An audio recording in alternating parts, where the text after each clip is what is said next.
পর্যন্ত কিন্তু আমরা মুক্তিযোদ্ধার প্রতি সম্পূর্ণ সম্মান রেখেই বলছি, এ পর্যন্ত তাদেরকে যথেষ্ট আমরা সুযোগ সুবিধা দিয়েছি। আমরা মনে করি এখনও মুক্তিযোদ্ধাদের থার্ড জেনারেশন সে জায়গায় নেই যেতে তাদের জন্য 30% কোঠার দরকার। এখনও আমরা মনে করি যারা সুবিধা বঞ্চিত এবং যাদের বিশেষ সুবিধা দরকার সে জায়গা থেকে যেহেতু কোটা প্রথাটা এসেছিল, এখনও যারা অপেক্ষাকৃত পিছিয়ে আছে যাদের জন্য দরকার তাদের জন্য কোটাটা রাখা উচিত, পুনর্বহাল রাখা উচিত। সেজন্য আমরা কোটার যৌক্তিক সংস্কার চাচ্ছি এবং আমরা চাচ্ছি 30% মুক্তিযোদ্ধা কোটা যাতে বাতিল করা হয়। আর যতদিন পর্যন্ত আমাদের এই দাবি না আদায় হবে ততদিন পর্যন্ত আমরা লড়বো, আমাদের আন্দোলন আরও জোরদার করবো।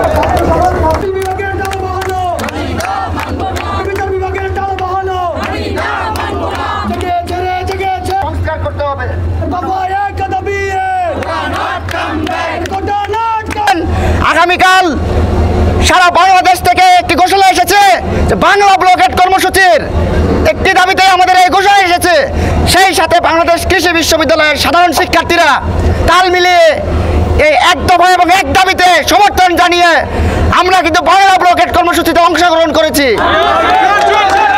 আজকে আমাদের এক দফা এক দাবিটি হচ্ছে সরকারি চাকরি সকল গ্রেডে, আমি আবারও বলছি সরকারি চাকরি সকল গ্রেডে, বিশেষ 9 থেকে 20তম গ্রেডে অযৌক্তিক এবং বৈষম্যমূলক সকল কোটা, আমি আবারও বলছি অযৌক্তিক এবং বৈষম্যমূলক সকল কোটা বাতিল করে সংবিধানে উল্লিখিত অনগ্রসর গোষ্ঠী এবং বিশেষ চাহিদা সম্পন্ন সম্প্রদায়ের জন্য কোটাকে ন্যায্যতার ভিত্তিতে ন্যূনতম পর্যায়ে নিয়ে এসে সংসদে আইন পাশ করে কোটা পদ্ধতিকে সংস্কার করতে হবে।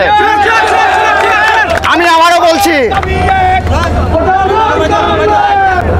আসলে এই যাবৎকালে দেখা গেছে যে ছাত্র সমাজের আসলে এরকম বড় জোরাতোর যদি আন্দোলন না হয় সেখানে সেই আন্দোলনটা আসলে ফিকে পড়ে যায় বা সেটা কার্যকারিতা আসলে কমে আসে।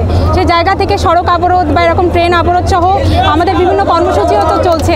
এখানে ধরেন আমাদের ঢাকায় দেখা যাচ্ছে যে তারা একটা বড় ধরনের আন্দোলন এখানে গড়ে তুলছে, চট্টগ্রাম বিশ্ববিদ্যালয়ে দেখা যাচ্ছে এখানে বড় ধরনের একটা আন্দোলন গড়ে তুলছে এবং যশোর বা বিভিন্ন সারা দেশের বিভিন্ন জেলাতেও বিভিন্ন বিশ্ববিদ্যালয়ের শিক্ষার্থীরা আসলে রাস্তায় নামছে। এ যাবৎকালে দেখা গেছে ছাত্ররা যখনই রাজপথে নেমেছে তখনই তাদের দাবি এবং তাদের যে সোচ্চার যে আন্দোলন সেটার যৌক্তিকতা রক্ষা পেয়েছে।